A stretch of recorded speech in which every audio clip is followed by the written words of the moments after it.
एक दो के कहने से हिंदू राष्ट्र घोषित नहीं होगा। जब तक भारत के हर घर घर से आवाज नहीं उठेगी, हर घर घर से नागरिक नहीं निकलेगा, तब तक हिंदू राष्ट्र घोषित नहीं। जब भी घर से निकलो तो चंदन लगा के और धोती पहन के देखो क्या स्मार्ट लगते हो। कह रहे जींस के पैंट में स्मार्ट लगेंगे। अरे एक बार धोती और कुर्ता पहन तो सही, लोगों को शर्म लगती है। और विदेशी अंग्रेज लोग धोती पहन के, कुर्ता पहन के, चंदन लगा के, तुलसी की माला पहन के। साथियों, मैं मनीष कुमार, अपना हिंदू न्यूज़ चैनल से। आज सनातन धर्म के ध्वजवाहक हमारे बीच मौजूद हैं, जो कि सनातन धर्म की अलग जगह रहे हैं। तो आइए इनसे बात करते हैं, क्या नाम है, कहाँ से हैं, और जो आजकल नई युवा पीढ़ी है और जो हिंदुत्व को पहचान नहीं रही है, सनातन धर्म को नहीं पहचान रही है, और एक छोटी सी उम्र में ये महाराज जी सनातन धर्म का ध्वज लेकर आज इस देश में निकले हैं, चाहे कथा के माध्यम से हो या सत्संग के माध्यम से हो। तो इनसे बात करते हैं। क्या नाम है आपका? जी, पहले तो सभी देशवासियों को मेरा प्यार भरा नमस्कार और राधे राधे। ठाकुर रवि शास्त्री जी के नाम से और यही मेरा नाम। तो आप शास्त्री जी बिलोंग कहाँ से करते हैं? मेरी जन्मभूमि गाँव शेमरा से है और वहीं पर इस समय मेरा निवास स्थान भी बना हुआ है। और वहीं से ही हम जहाँ भी कथाएँ हमारी चलती हैं, वहीं से ही बुकिंग आए तो हम वहीं से अपना एडजस्ट करते हैं। अच्छा, हम देख रहे हैं एक बहुत मतलब छोटी सी उम्र है, जो बड़े बड़े तपस्वी संत होते हैं, वो बुजुर्ग लोग होते हैं, लेकिन एक आपकी छोटी सी उम्र में आप सनातन धर्म के मतलब एक ऐसी अलग जगह रहे हो। जो लोग बोलते हैं कि सनातन धर्म में मतलब ढोंग होता है, पाखंड होता है, ऐसे तो तमाम जो कथावाचक हैं, तो उनके बारे में आप क्या कहना चाहोगे? देखिए, उनके लिए मेरा ये कहना है कि जब तक ज्ञान ना हो तो किसी के बारे में हम गलत टिप्पणी नहीं कह सकते।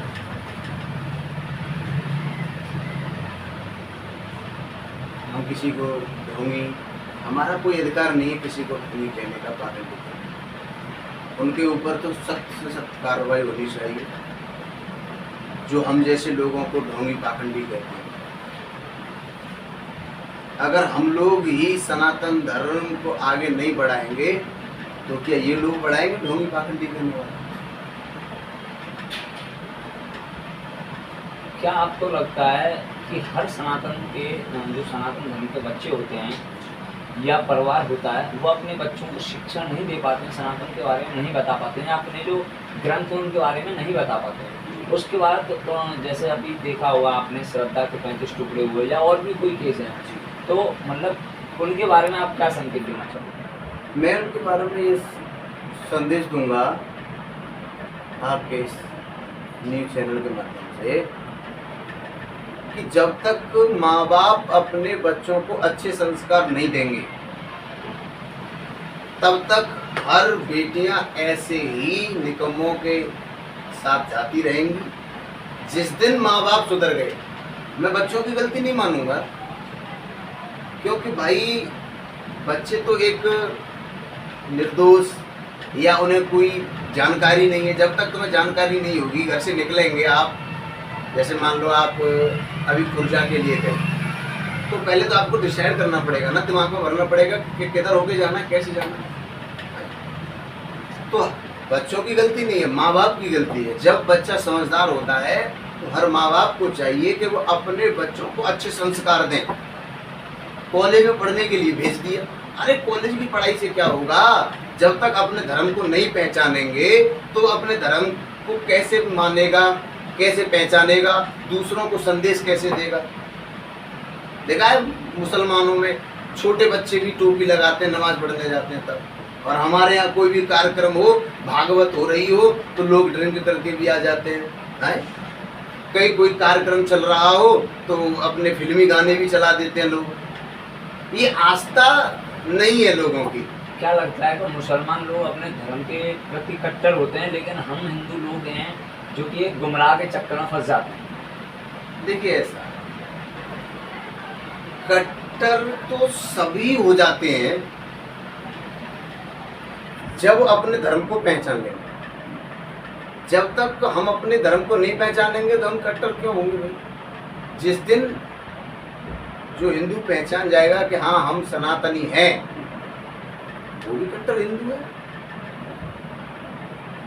क्या लगता है शास्त्री जी कि जिस तरह से कॉलेज और स्कूलों में हम अपने बच्चों को भेजते हैं, इतना पैसा खर्च करने के बाद उनको हॉस्टल में रखते हैं, तो क्या कॉलेज और स्कूल की पढ़ाई के साथ साथ इतनी ही हमें अपने जो श्रीमद् भागवत गीता होती है या वेद होते हैं, उनका भी ज्ञान देना उतना महत्वपूर्ण है जितनी कॉलेज और स्कूल की पढ़ाई है? जी बिल्कुल।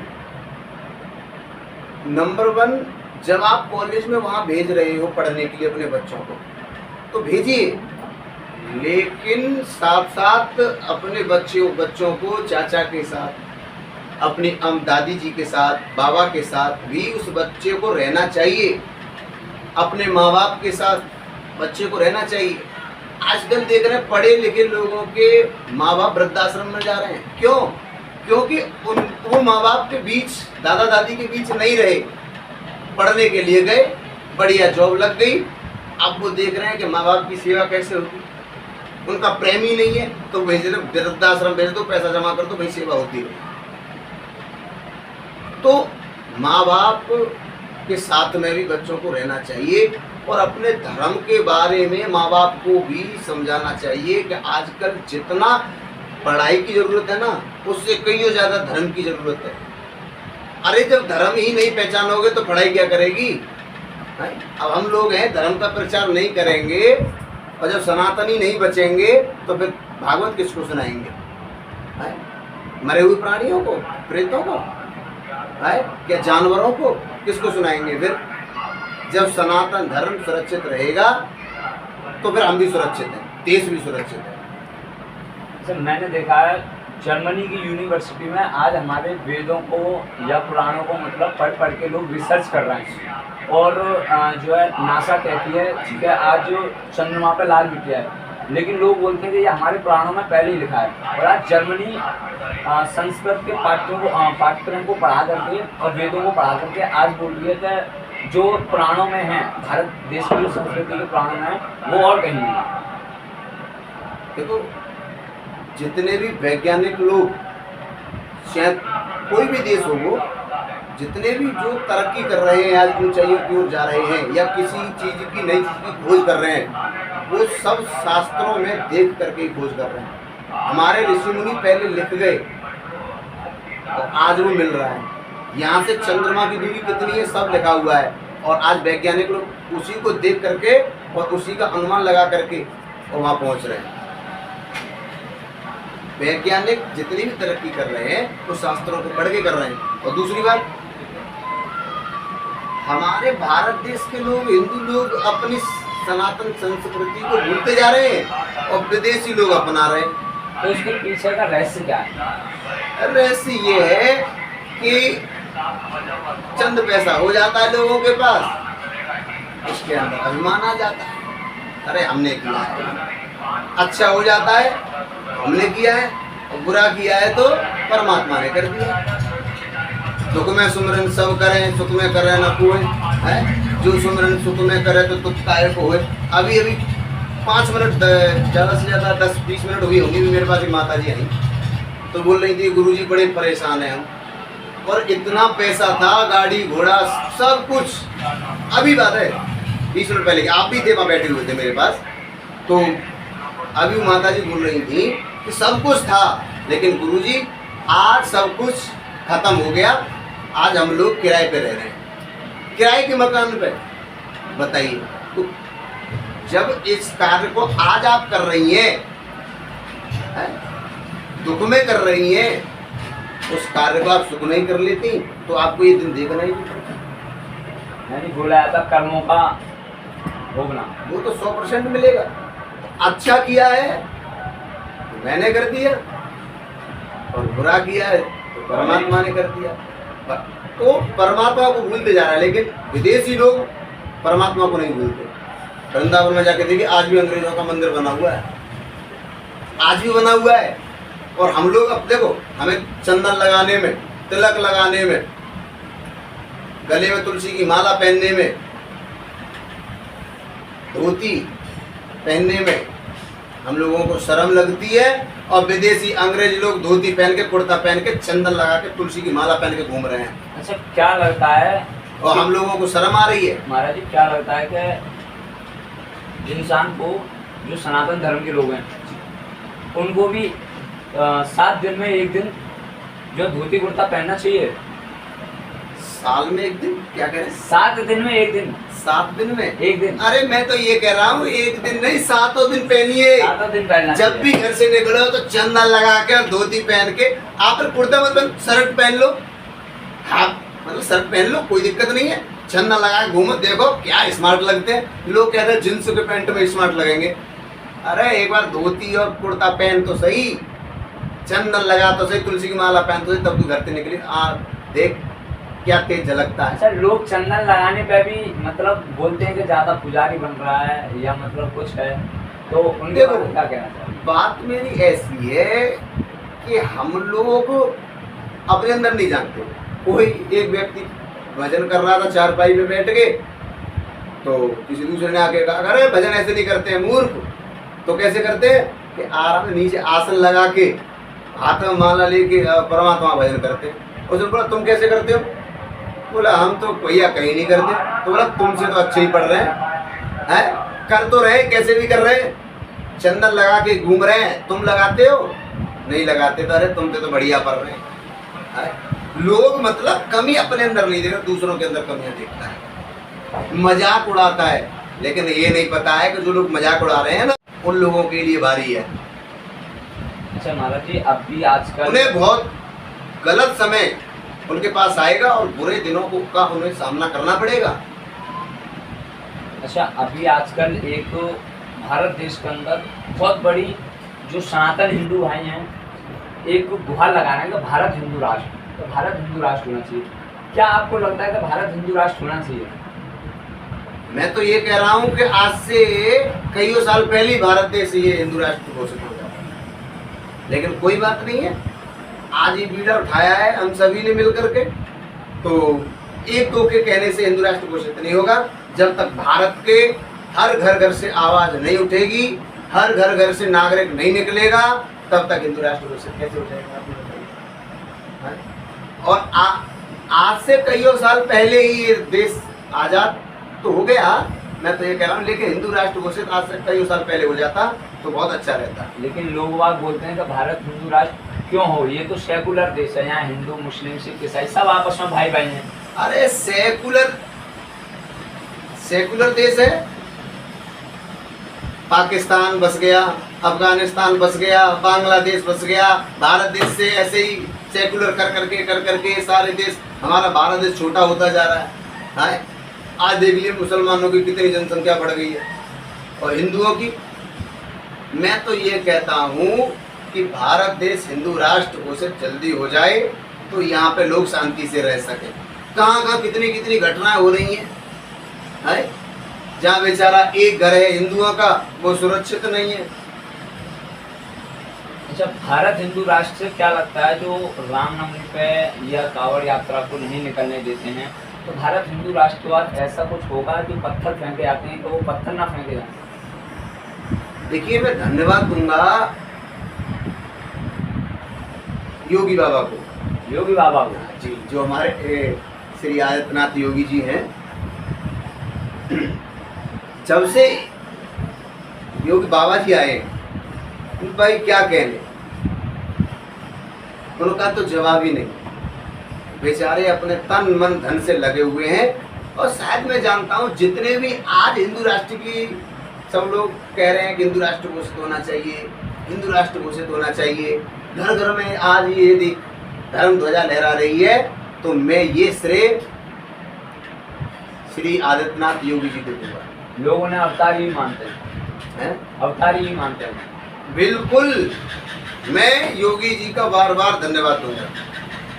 मोदी जी तो खैर है ही है, वो तो प्रभु, लेकिन बाद में जो है योगी, यदि सनातन धर्म का जो भी ध्वज लहराया है और आज घर घर में जितने बच्चे कह रहे हैं कट्टर हिंदू हैं, तो वो श्रेय जाता है योगी जी को। उन्होंने ही हर हिंदू के खून में, दिल में, धड़कन में भर दिया है कि अपने हिंदुत्व को पहचानो। रामलला कई वर्षों से दशरथ जी के पुत्र हैं राम जी, कब के कहाँ त्रिपाल में, जबकि उन्हीं की जन्मभूमि सब कुछ उन्हीं का, और उन्हें त्रिपाल में डाल दिया है। काय का ऐसा सेकुलर देश भैया, ऐसा सेकुलर देश आग दे दो फिर तो। राम जी कहाँ पड़े हुए हैं, लेकिन धन्यवाद दूंगा अगर योगी जी मिले तो भैया मैं सबसे कहूँगा उनके पाँव में धो धो के पी लो, उद्धार है जागो। जिनकी वजह से आज हमारे राम जी बढ़िया अपने जगह स्थान पर पहुंच चुके हैं, बार बार धन्यवाद उनके लिए। अच्छा, बोला जाता है कि अयोध्या में राम जी और काशी विश्वनाथ में भी, अभी आपने देखा होगा ज्ञानवापी का ASI सर्वे कर गया, तो वहाँ बताया जा रहा है कि जो ताले खुलवाए जा रहे हैं वहाँ हिंदुओं के जो चिन्ह हैं, चाहे पान के पत्ते हों या धनुष हो, ये चीज़ें निकल के आ रही हैं। तो क्या लगता है कि ज्ञानवापी मस्जिद का फैसला मंदिर के लिए आएगा? बात ऐसी है, भारत देश में आप कहीं भी कुछ भी देखेंगे तो वहाँ पे हिंदुओं के ही, सनातनियों के ही पद चिन्ह नजर आएंगे, कहीं भी जाएंगे।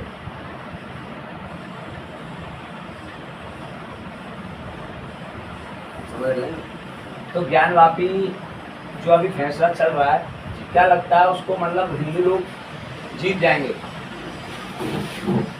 देखिए, आपकी क्या सलाह है उसमें? मैं तो ये कह रहा हूँ कि भाई हिंदू ही जीतने चाहिए भाई, उनका जो हक है वो उन्हीं को मिलना चाहिए। इनके लिए मैं इतना कहूँगा कि जिनका हक है वो उन्हीं को मिलना चाहिए। जो चीज़ शेर को मिलनी चाहिए और उसे कीदड़ ले जाए वो बेकार है। अच्छा, कुछ लोग बोलते हैं कि अभी सरकार इनकी है, बीजेपी की है या योगी की है या मोदी की है, अभी ये हम मंदिर बनवा रहे हैं, लेकिन फिर हमारी सरकार आएगी तो हम मंदिर को तोड़वा के फिर दोबारा से मस्जिद बनवा देंगे।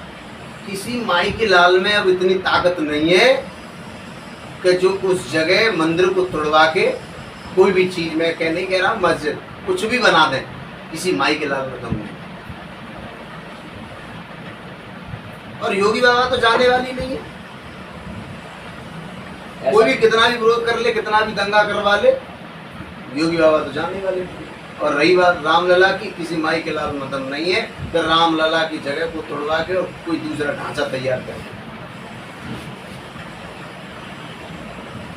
तो आप देख रहे हैं किस तरह से एक छोटी सी उम्र में सनातन धर्म के ध्वज बता रहे हैं कि ज्ञानवापी के ऊपर भी अभी बात हुई।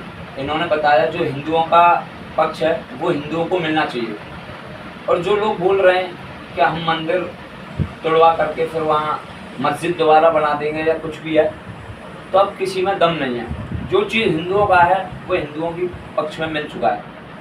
और महाराज जी ने अभी एक बात और बोली कि भारत हिंदू राष्ट्र तो था ही, बशर्ते जो लोग सोए हुए हैं बस हमें उनको जगाना है और भारत को संविधान के तौर पर घोषित कराना है।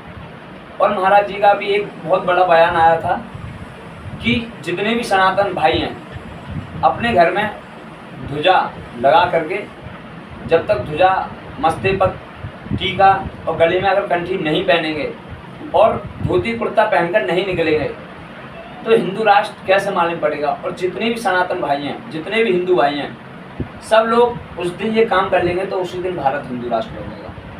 आपकी क्या सलाह है? आप कमेंट बॉक्स में हमारे चैनल में आप भी राय दें। धन्यवाद।